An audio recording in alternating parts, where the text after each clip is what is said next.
नमस्ते बहनों भाइयों, सत श्री अकाल, आदाब और वड़क्कम। भाई आप सभी का जोरदार स्वागत है इस प्रोग्राम में जिसका नाम है ZNMD अर्थात जिंदगी ना मिलेगी दोबारा, जिसे आप सुन रहे हैं साझा रेडियो 90.8 FM पर और देख रहे हैं यस टीवी पर।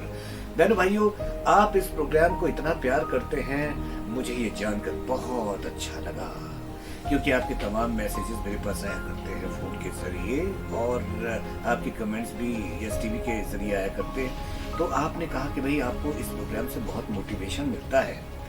हमारे एक और श्रोता हैं जिन्होंने ये कहा है, जिनका नाम है करनैल सिंह। उन्होंने कहा है कि भाई मैं यस टीवी और साझा रेडियो को अपना गुरु मानता हूँ, और गुरु इसलिए मानता हूँ क्योंकि मुझे जीवन में दूसरों के काम आने की जो प्रेरणा इस प्रोग्राम से मिलती है, वो मुझे बहुत ज़्यादा इस बात के लिए प्रेरित करती है कि मैं लोगों की सेवा करूं, लोगों के काम आऊं।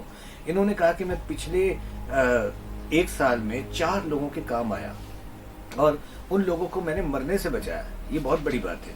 कहते हैं कि एक व्यक्ति को डेंगू था, बेचारा गरीब आदमी था, सड़क के किनारे पिछले 3-4 दिन से बैठा हुआ था। मैं आते जाते उसे देखा करता था।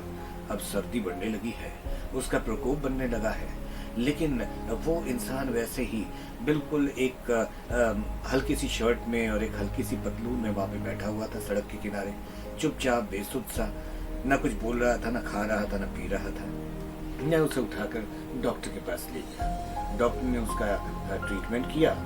पता ये चला कि उसको डेंगू और पीलिया दोनों एक साथ में हो गए।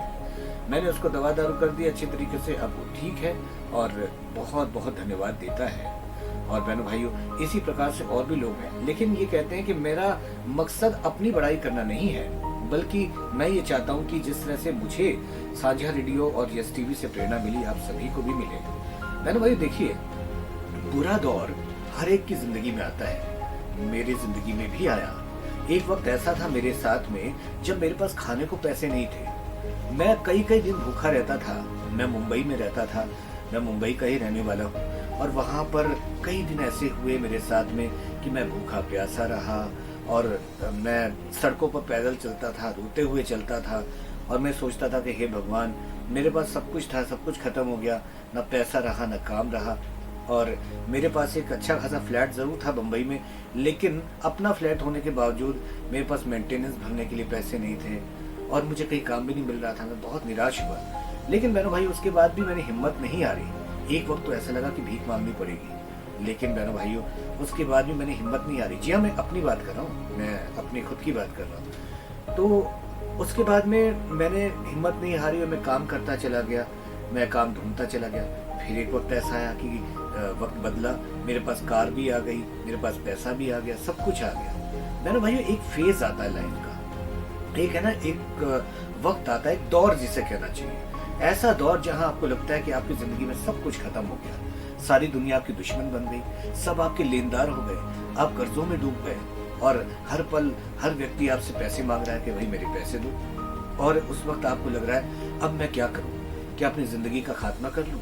बहनों भाइयों, मैंने अपनी जिंदगी में 2 से 3 बार खुद आत्महत्या करने की सोची। 3 क्यों बल्कि 4 बार ऐसा मोड़ आया कि जब मेरे को लगा कि मैं आत्महत्या ही करूं। जी मैं अपनी बात कर रहा हूँ, किसी और की बात नहीं कर रहा हूँ। लेकिन फिर ऐसा हुआ कि मैंने कहीं ना कहीं एक छोटी सी चिंगारी मेरे दिल में रही कि नहीं, अभी खत्म नहीं हुआ, कुछ अभी बाकी है, थोड़ा लड़ो, थोड़ा और लड़ो, हो सकता है कि सब कुछ ठीक हो जाए।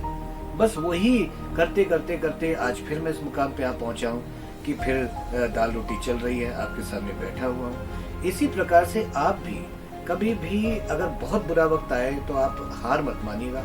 हार मान गए तो समझो खेल ही खत्म।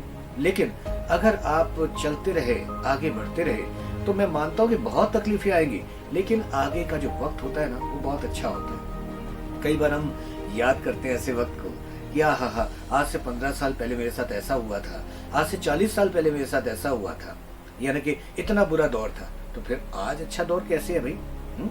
आज अच्छा दौर कैसे आ गया? वो आपकी मेहनत और आपकी लगन की बदौलत आ गया। इसलिए बहनों भाइयों, हमेशा चलते रहिए, आगे बढ़ते रहिए और सभी का प्यार पाते रहिए, सभी से प्यार करते रहिए, सभी की मदद करते रहिए। इसी संदेश के साथ आज के इस प्रोग्राम से मैं लेता हूँ इजाजत। अगली एपिसोड में कुछ और मोटिवेशन भरी बातें हैं इसी प्रोग्राम में, जिसका नाम है जिंदगी ना मिलेगी दोबारा, आपके अपने साझा रेडियो और यस टीवी पर। फिलहाल अभी के लिए नमस्ते।